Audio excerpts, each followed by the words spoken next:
Bonjour à tous, aujourd'hui on va s'attaquer à un auteur monumental, Romain Gary, pour explorer un de ses concepts les plus dérangeants et pourtant terriblement actuels, ce qu'il a appelé l'infection virile. Accrochez-vous, c'est une analyse qui a tendance à bousculer un peu les certitudes. Allez, on rentre direct dans le vif du sujet avec la question qui fâche, celle qui va nous guider. Et si la virilité, ou du moins ce que notre société en a fait, n'était pas une force, mais une pathologie? Une sorte de maladie de l'âme moderne. C'est ce postulat un peu fou qu'on va décortiquer ensemble. Le point de départ de Gary, ce n'est pas de dire que la virilité serait en déclin. Non, c'est beaucoup plus subtil et bien plus grave. Ce qu'il suggère, c'est qu'elle est devenue malade d'elle-même. Elle a en quelque sorte pourri de l'intérieur pour se transformer en un système rigide, une posture complètement vide de sens. Alors concrètement, ça veut dire quoi l'infection virile? Regardons bien cette définition, elle est capitale. C'est le moment précis où l'on remplace la connexion authentique aux autres et à soi-même, la relation vivante, par une carapace, une armure symbolique. En gros, on arrête d'être pour commencer à paraître. Pour bien piger ça, il faut revenir à la vision de base de Gary. Pour lui, la virilité, la vraie, ce n'est pas un droit ou un pouvoir, c'est un devoir, une responsabilité. C'est la force morale qu'il faut pour rester humain face à un monde qui nous pousse sans arrêt à la brutalité et au cynisme. C'est une épreuve, ce n'est pas un trophée. Ok, maintenant qu'on a posé les bases, on va plonger au cœur du réacteur, si j'ose dire, le mécanisme central de cette maladie. Le concept clé, c'est celui de prothèse narcissique. C'est l'outil que l'homme moderne utilise pour masquer ses propres failles. Ce tableau, il est excellent parce qu'il montre parfaitement ce grand remplacement intérieur. D'un côté, on a la vie authentique, habiter sa vulnérabilité, accepter qu'on puisse perdre. Et de l'autre, on a l'armure infectée. Là, on construit des béquilles, des prothèses, et on veut absolument tout maîtriser, tout contrôler.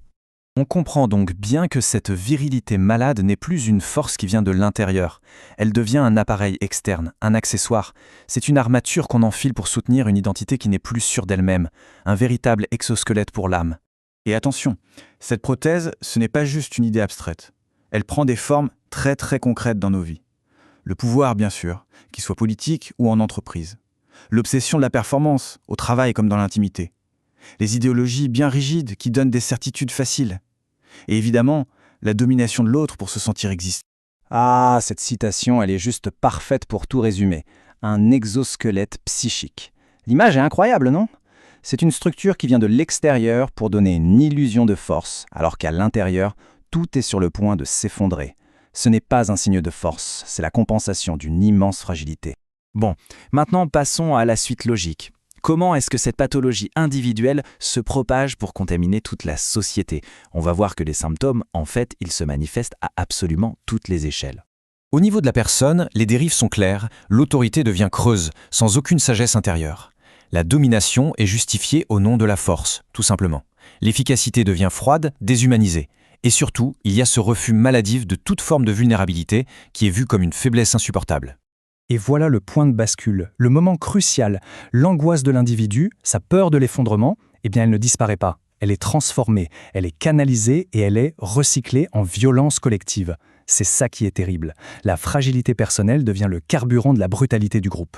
Ce graphique, il illustre très bien comment des sociétés entières finissent par adopter ces prothèses. Les nationalismes agressifs, les régimes autoritaires qui sont basés sur l'homme fort, et même, plus près de nous, certaines formes de management moderne, obsédées par la performance et le contrôle, tout ça peut être vu comme des armures collectives pour masquer une perte de sens profonde.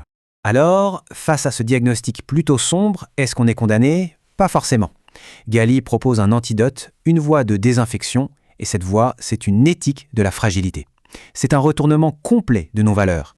Alors, la voilà, cette éthique, en 4 points clés. Premièrement, accepter notre vulnérabilité comme faisant partie de la condition humaine. Deuxièmement, refuser ce fantasme toxique de la toute-puissance.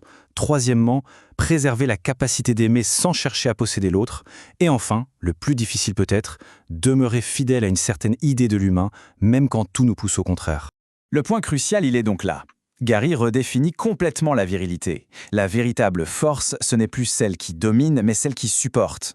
Supporter le doute sans s'effondrer, supporter la perte sans haïr, supporter le fait d'être incomplet sans chercher à tout prix une prothèse pour le cacher. On arrive au bout de cette analyse. L'infection virile, ce n'est pas une fatalité. La combattre, c'est une épreuve, un défi immense, c'est certain. Mais c'est peut-être aussi, comme le suggère Gary, une chance.